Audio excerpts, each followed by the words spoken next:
Champ, mabalikan ko lang, no, kumusta ba yung preparation mo? And para sa'yo, ano ba yung tingin mo na advantage mo o yung lamang mo kay balunan para sa papalapit na linggo?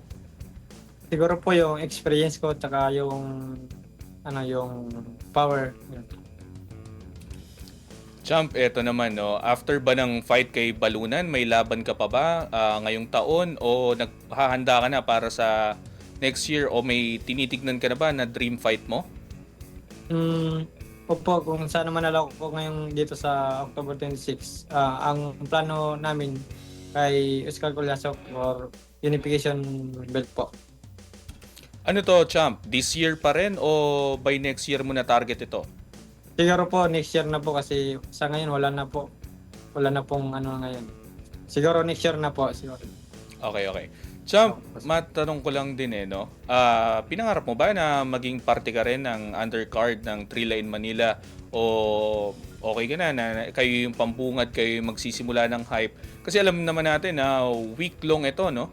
Na grabe yung magiging ingay ng boxing sa Pilipinas dahil kayo nga yung magbubukas ni Balunan at syempre Ah, susundan ng Thrilla in Manila 2. Dati nga kasi nalaman ko dati pa lang yung in-announce ni Sir Manny Pacquiao, yung lalaban ako, Magsayo, at saka si Melvin. Ngayon po, may pala, yung bawal daw yata yung Mhm. ibang katulad ko, IBF. Dapat daw mga WBC lang daw. Kaya, yun, hiniwalay po kami na schedule.